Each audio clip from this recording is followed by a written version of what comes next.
Welcome to the webinar for the CIPS Professional Diploma.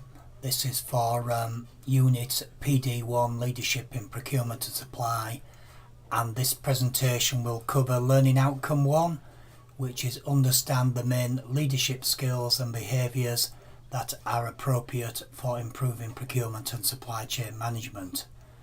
This is the first webinar. There will be 4 in total, 1 for each learning outcome. The learning outcome can be further split down, so we're going to initially look at 1.1, which is critically evaluate the differences between leadership and management. So we need to be able to define leadership, we need to be able to evaluate the role of a leader and the activity of leadership, the importance of leadership, and the difference between management and leadership.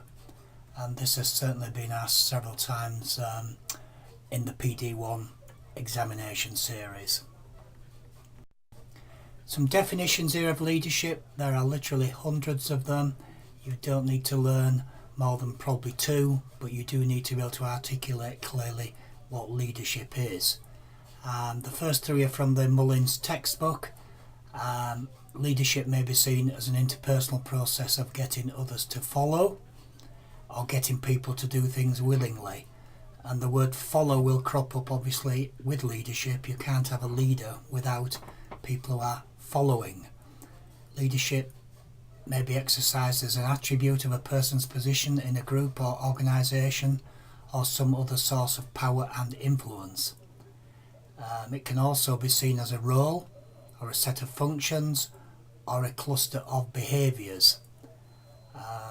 And perhaps my favourite one here from Hersey and Blanchard is leadership is the process of influencing the activities of an individual or group in efforts towards goal achievement in a given situation. And if you aren't influencing, then you aren't leading. Some differences here between management and leadership. Management is more about planning, organising, controlling. It's more about the routine. Leadership is more creating a sense of direction, communicating the vision, energising, inspiring and motivating. And a very useful quote here from Bennis and Nanas is managers are people who do things right and leaders are people who do the right thing. So in essence, it's the difference between efficiency and effectiveness. A further slide to emphasise the key difference between management and leadership is presented here, where it shows management is about order and consistency, and leadership produces change and movement. This is something we will come back to throughout this unit. Mintzberg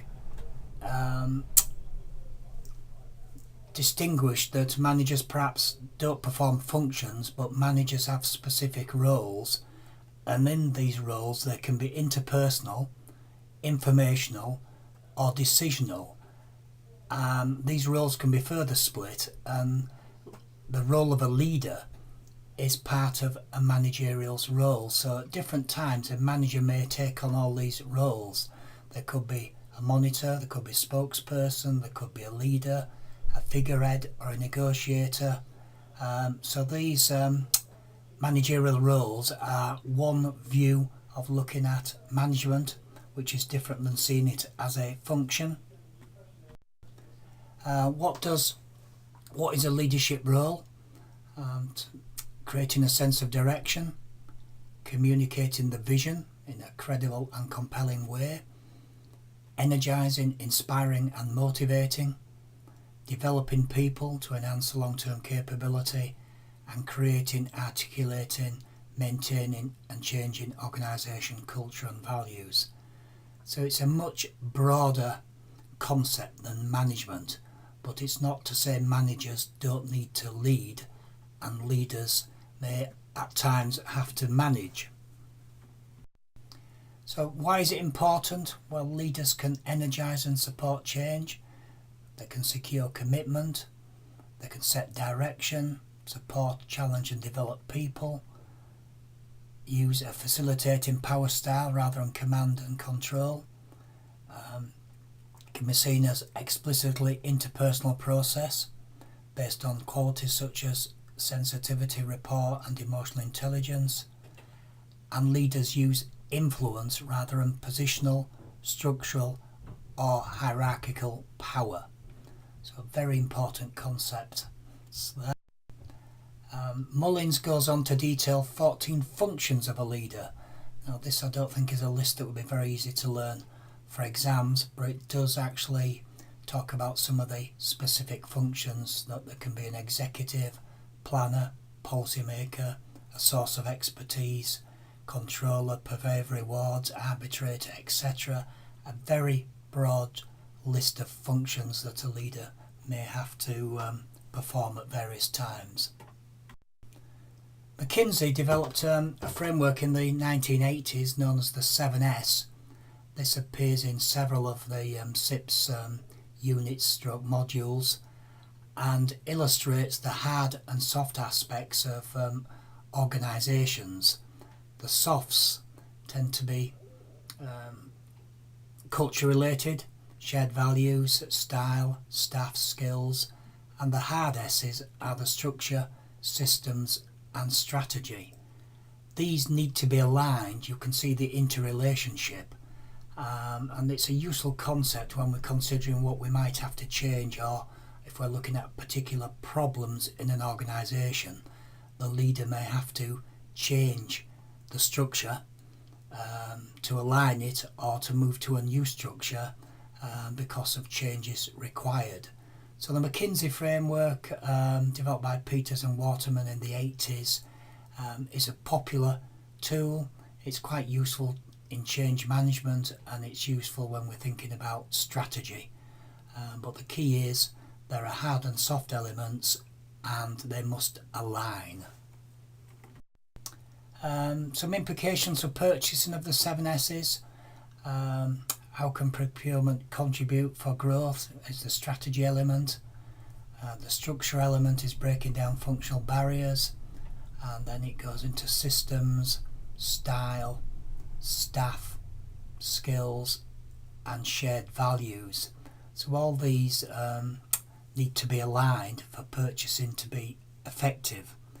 It's not especially related to leadership here, but a leader would be responsible for aligning the 7S's in procurement. There are different structures now in organisations which put different challenges on leadership. Chunk structures, cross-functional, project structures, network and virtual structures all impact on the management and leadership of organisations. Leadership will also influence corporate culture. Leaders can act as exemplars, role models, encourage examination, expression of assumptions and paradigms. They can express values and beliefs of the culture through leadership communications, encourage team members to own desirable values, beliefs and behaviours, and they can use human resource management mechanisms or supply management mechanisms to reinforce desirable changes. So it can be to reinforce, to articulate the culture, or leadership can be used to help change a corporate culture. Very important.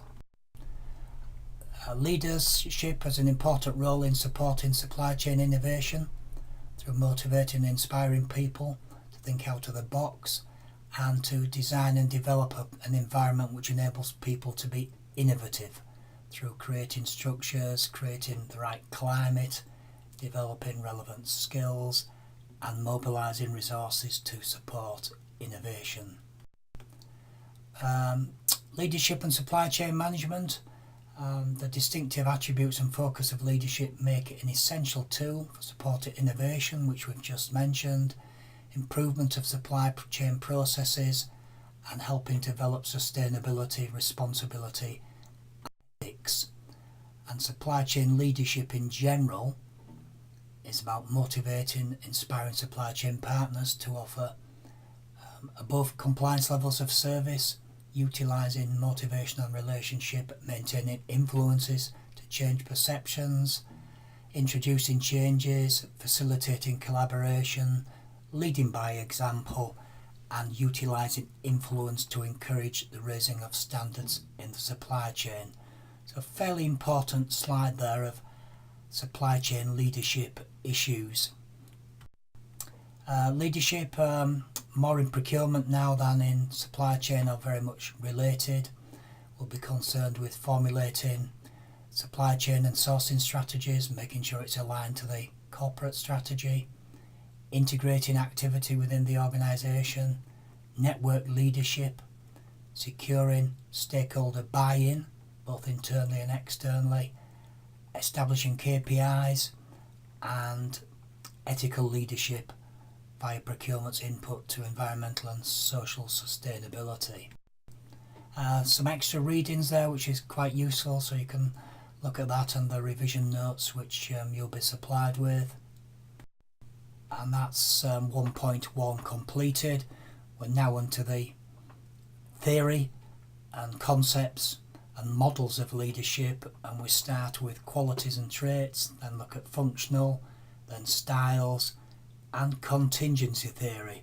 So all 4 bullet points can be examined, have been examined, and will be examined, so you need to know something about every bullet point. The 6 different approaches then that are identified in leadership are qualities, traits, functional, behavioural, styles, situational, contingency, transformational, and inspirational. So these all need to be studied and understood. Mullins provides a useful summary of the different theories. This graphic is from the Mullins textbook. There is the qualities and traits approach, which assumes that leaders are born, not made. There's the functional group approach, where attention is focused on the functions, responsibilities of leadership and what the leader actually does, and this is strongly associated with the work of Adair and team leadership, action-centred leadership. There is leadership as a behavioural category, which the kinds of behaviour in leadership positions influence group performance, and it draws attention to a range of leadership styles, or it draws attention to the importance. There is the actual styles of leadership, which is heavily examined in the unit content. And moving on from that, there's the situational contingency models, which rather suggest that the style of leadership depends on the context and the situation. And moving on to more modern concepts, perhaps, is transformational leadership and inspirational leadership, which we'll look at towards the end of this session. So a wide range of theories there. You need to know something about each of these, but you don't need to know several theories within each one, just the general approach and one theory itself. So the qualities and traits approach, which is the more traditional, the most oldest view of leadership, assumes leaders are born, and it's about inherited personality traits that distinguish leaders.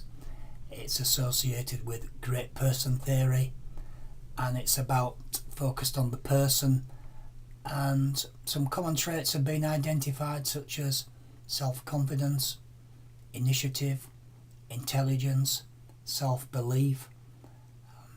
The problem is there are hundreds and hundreds of traits, and it's very hard to come up with a common list. Two famous writers on leadership trails are Stockdale and Giselli. They've got slightly different lists here. Obviously the Stockdale list is quite lengthy, and the Giselli supervisory ability, occupational achievement, intelligence, self-actualization, self-assurance, and decisiveness. You really do need to be familiar with one of these lists. You don't need to learn both, but you need to be able to articulate typical leadership traits and refer to theory. So I would suggest that Giselli is suitable for learning, and you need to be able to articulate a little more about each of the 6 areas in that one on the right hand side. What's the difference between trait and process? Well, trait resides in people. It's maybe to do with height, intelligence, extroversion, fluency, other traits, which hopefully leads to followers. But process is more about the interaction of leadership, and it can be observed. 2 distinct views on how leadership works. The functional approach now, very important and fairly straightforward, focuses on what leaders actually do. That is, their actual actions and functions. Unlike traits, the functional is helpful in drawing attention to the leadership context, the potential for leadership development, and the potential for devolved leadership. Model we're going to look at here is Adair, the famous 3-circle theory, which identifies task needs, team needs and individual needs, and it is the manager's job to align these so that they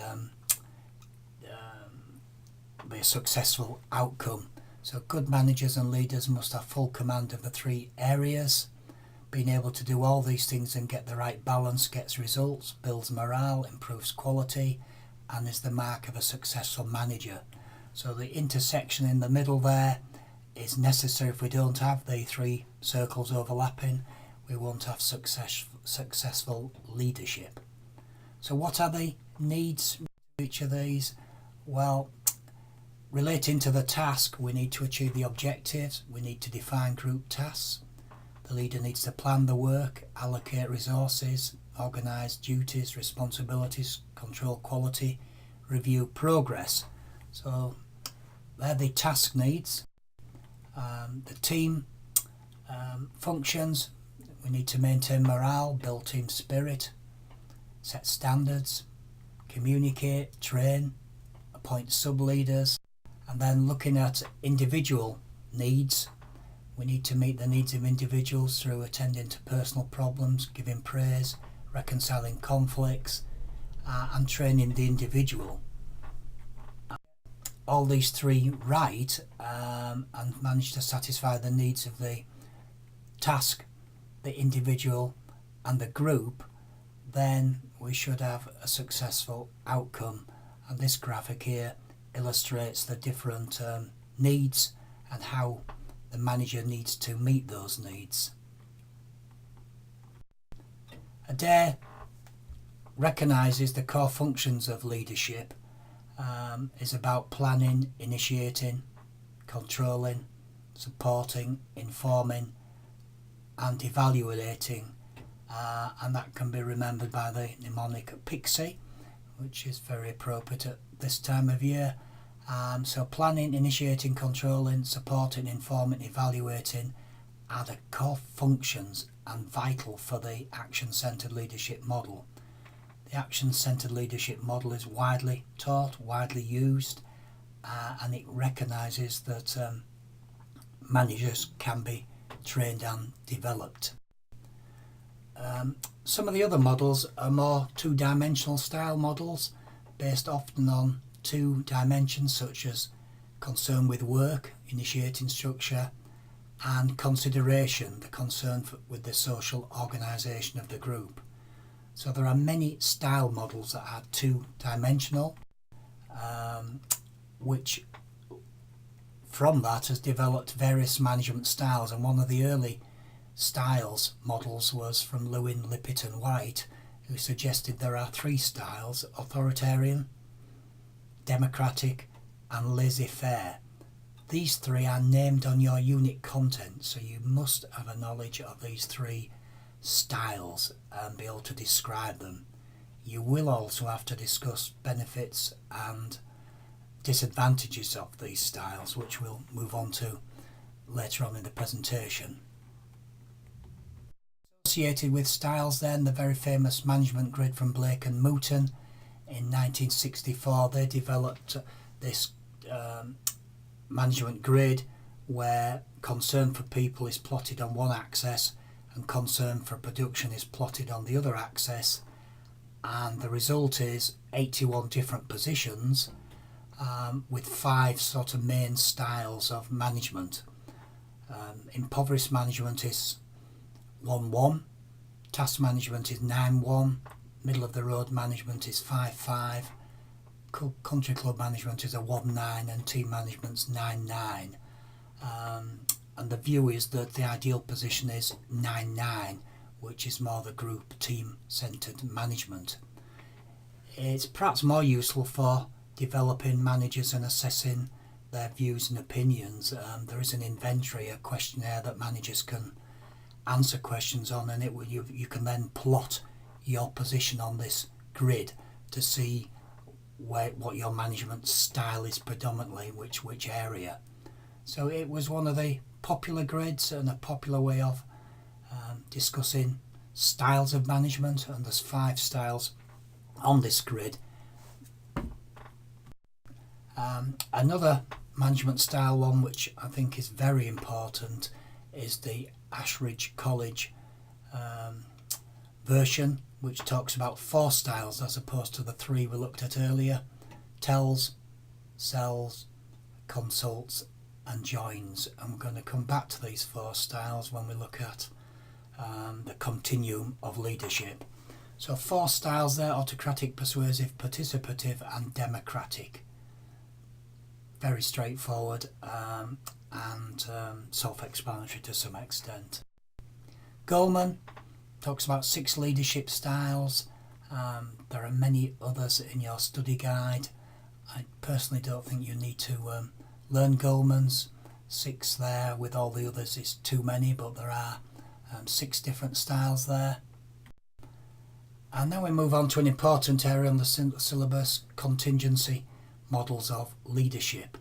And there's many models such as the favourable leadership situation, Fiedler, quality of acceptance decision, Vroom, path goal theory, which is named in your unit content, and readiness of followers.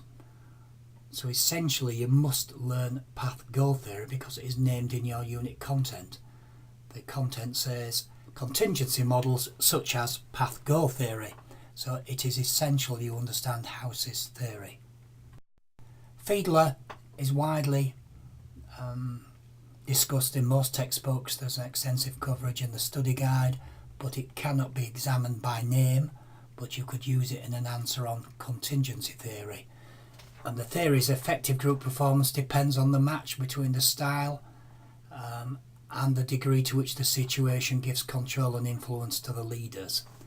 It is rather a complex theory and perhaps a little dated and highly criticised in several academic textbooks. It's based on the measurement of the leader's attitude to co-workers, and it identifies 3 variables: the leader-member relations, the task structure and the power structure as key variables. When the situation is favourable, good leader-member relation, structured task, or when it's very unfavourable, then a controlling style may be more effective. And when the situation is moderately favourable and the variables are mixed, then the leader with an interpersonal relationship orientation, a high LPC score, least preferred co-worker, and a participative approach will be more effective. Fiedler suggesting then that leadership will vary as the favourability of the leadership situation varies, and there is a inventory questionnaire which can be assess your LPC rating. It is very complicated and I don't think particularly useful. Little more on Fiedler's model. It talks about the favourable and unfavourable situations in more detail. And then we look at other contingency models such as Vroom, Yet and Jago, which unless you've come across these before, there is no need to really learn them. McGregor's theory XY is very useful theory. Most people understand it. Most people have come across it before. Theory X is where you think the average person dislikes work, therefore people must be forced, and the average person prefers to be directed, so you will take a authoritarian management style, autocratic.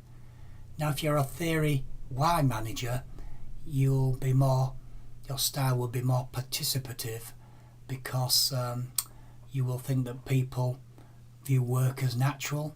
People will apply self-control, they'll commit, they accept and seek responsibility, they'll use imagination, and the potential there is to be used. So two completely different attitudes to people, which is McGregor's theory X and Y. And there are various tests you can do to check whether you're a theory X or a theory Y manager. A very important theory then, which is named in your unit content, which is a contingency theory, is path goal. The path goal can be seen as a process which leaders select behaviours, i.e. management styles, that are suited to the employee's needs and the working environment, to guide the employer on their path to obtain and complete their daily work activities. And it's based in part on expectancy theory of motivation, which we'll look at in learning outcome 2. A nice graphic here explaining path goal theory shows there are 4 types of behaviours: directive, supportive, participative and achievement orientated. And then the style you'll pick depends on the personal characteristics of your team, the nature of the task, their perceptions and motivation, and how clear the goal is. So you need to clear a path to achieve the outcome. Perhaps a clearer slide here is showing that the manager's role is to establish a clear path so that employees can achieve the goals. So the manager's job is to determine the employer and environmental characteristics, select the right style, and then focus on motivational factors to help the employer succeed. And the 4 types of leadership behaviour: directive, supportive, participative and achievement orientated. So the House's theory, very important, it's named in your unit content. Problems of democracy: you can see everybody rowing in different directions and no direction. So democratic participative leadership has problems, but many advantages. It builds teamwork in, it's better decision acceptance, and it may help develop participants' skills. So you need to be able to cite benefits of democratic, participative, but decision making can be slow, so it's not suitable for all situations. There are disadvantages: time consuming, long decisions, and it can seem uncertain. The next part of your unit content talks about skills and behaviours, and we've got the very, very important continuum of leadership and the forces on deciding what leadership we shall adapt, which style. Then we've got situational leadership, which is all but the same as contingency theory. And then we've finally got transformational and inspirational leadership.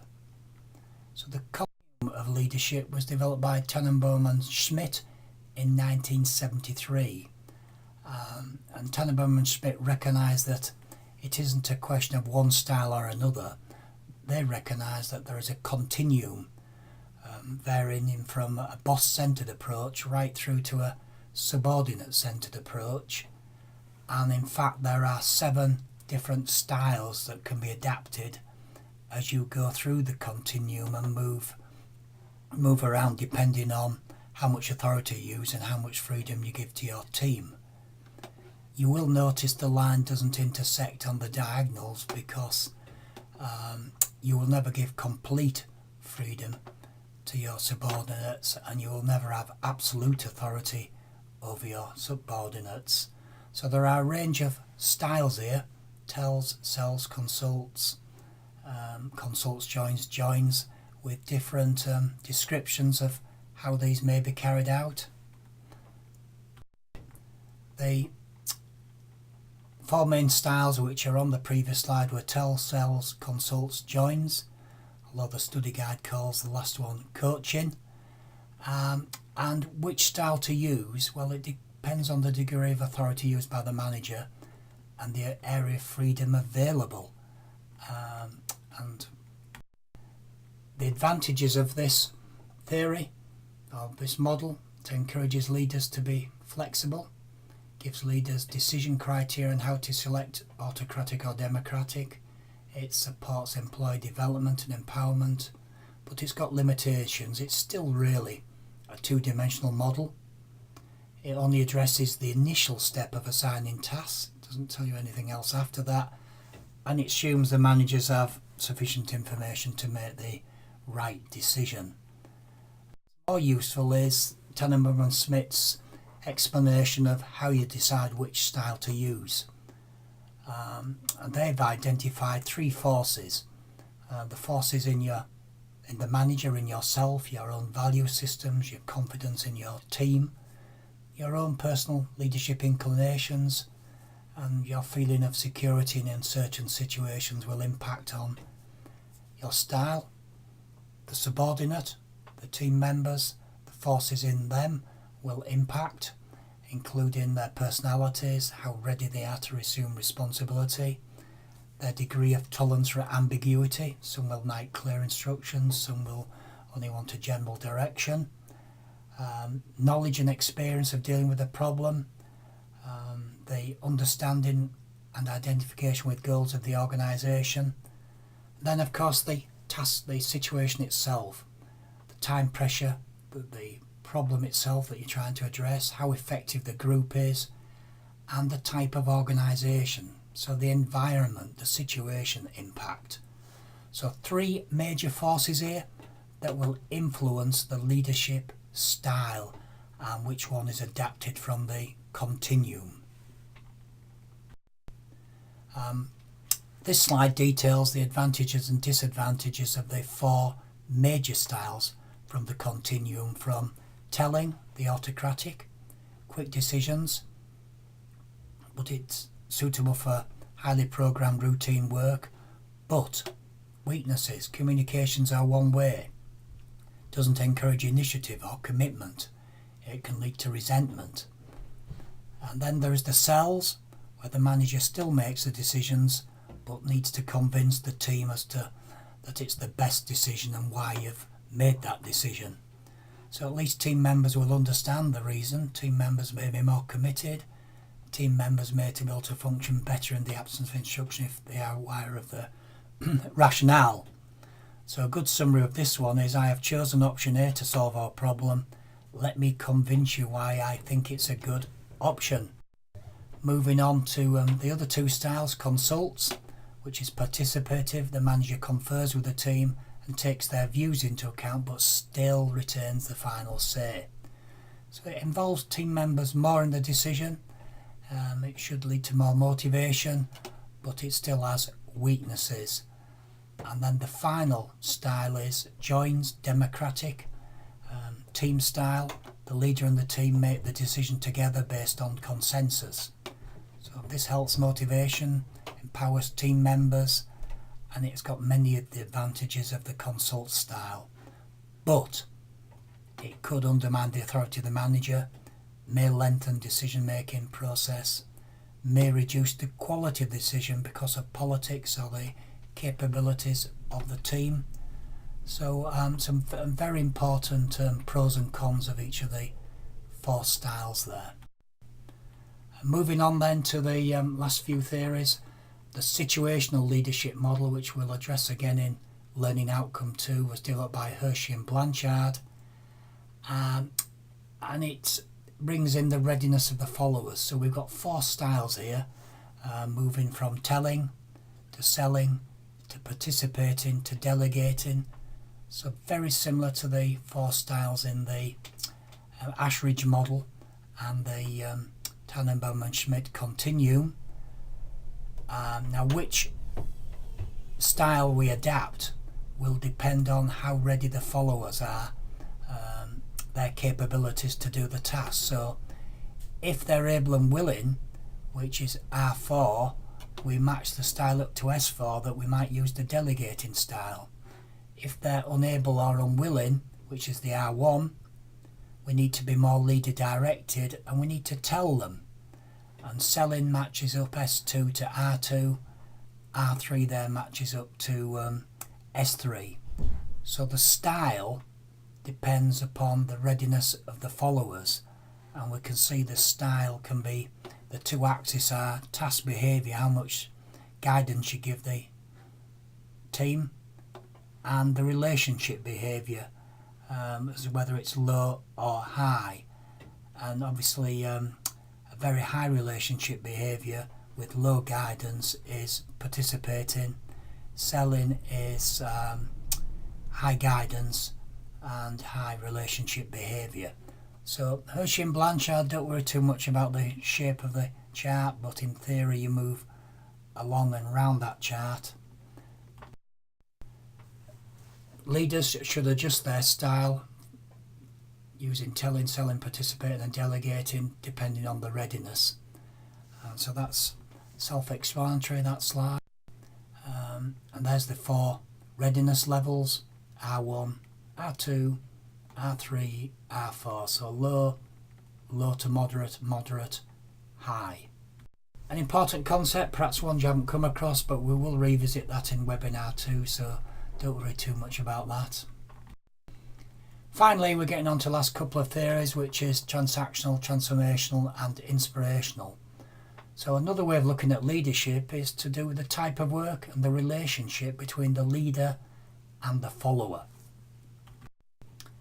Burns is mentioned in the study guide section 2 chapter 2 and is largely associated with developing the concept of transactional and transformational leadership. And transactional is based on authority, emphasis on goals, objectives, tasks, appeals to the self-interest, and it's based on a relationship of mutual dependence. I will give you this if you do this, this and this. So transactional, as the word suggests, it's quite operational, it's quite transactional indeed. A very broad concept which I'll just repeat, and a very good slide here which is in your revision notes comparing transactional, the routine, to transformational. It is probably more important you understand transformational, which is named on your unit content. For some strange reason, transactional was never named on the unit content. So transformational releases human potential, focuses on mission, designs and redesigns jobs to make them more meaningful and challenging. It aligns internal structures and systems to reinforce values and goals. So the transactional is almost management and transformational is true leadership. Perhaps a better way of looking at transformational is transformational can be thought of as the 4 I's, which was an idea from Bass and Bruce in '94, that it's about idealised influence. The leader wins respect, trust by acting as a role model. It's about inspirational motivation, generates awareness of the value of organisation purposes. It's about intellectual stimulation, creative problem solving, questions assumptions, encourages new thinking, and individualised consideration. The leader treats team members as individuals.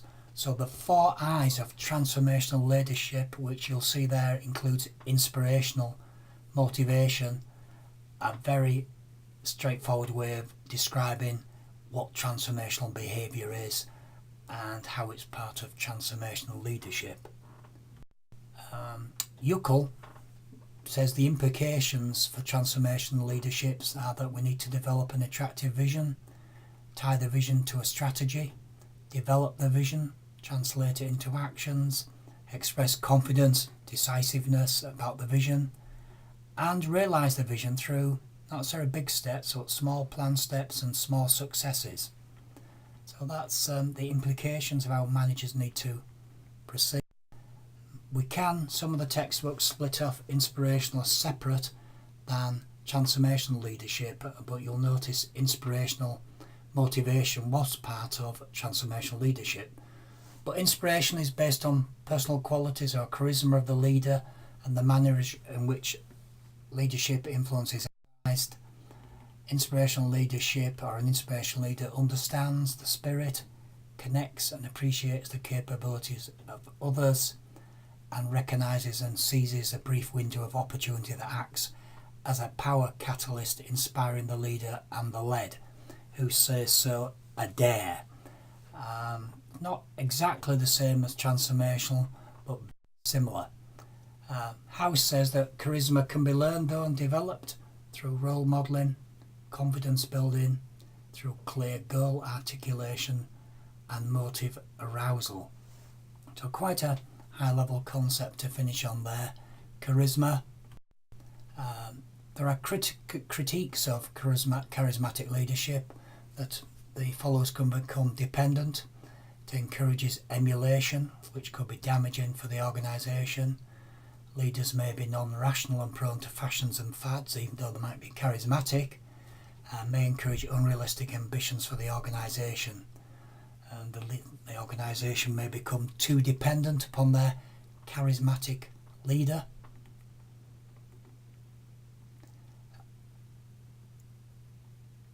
And I think that completes this session. I'll just check on there to end the slideshow. So we'll look at LO2 on the next session. Some very detailed stuff on this. You need to recap, you need to watch some of the videos which will be signposted in your study materials, and you need to visit the... Finally, if we just recap on some of the many areas that we've looked at in this session. We started off with 1.1, which was the main differences between leadership and management. So we need to understand the definition of leadership, why leadership's important, and to be able to articulate the difference between management and leadership. We then moved on to look at some of the main approaches, sometimes called schools of thought. The important ones are the qualities and traits approach. So you need to learn the Gazelle and be able to articulate that.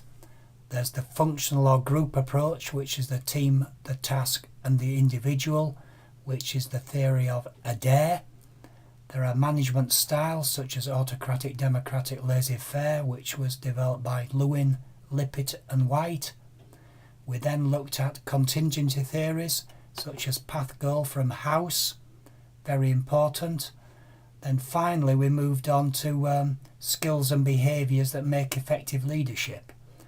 And we looked at the continuum of leadership behaviour from Tannenbaum and Schmidt. Very, very important. We looked at the main forces in deciding on the type of leadership, and Tannenbaum and Schmidt came up with 3 forces. Forces in the leader, forces in the situation, and forces in the individuals. We then looked at situational leadership with Hersey and Blanchard, and the importance of the readiness of the followers in deciding on the management style. Finally, we looked at the concept from Burns of transformational and inspirational leadership. Again, a very important concept. So revisit the theorists named in red, revisit some of the videos, and we'll go into learning outcome 2 in the next session. Thank you. If you have any queries, email from the on the website or email direct. Thank you.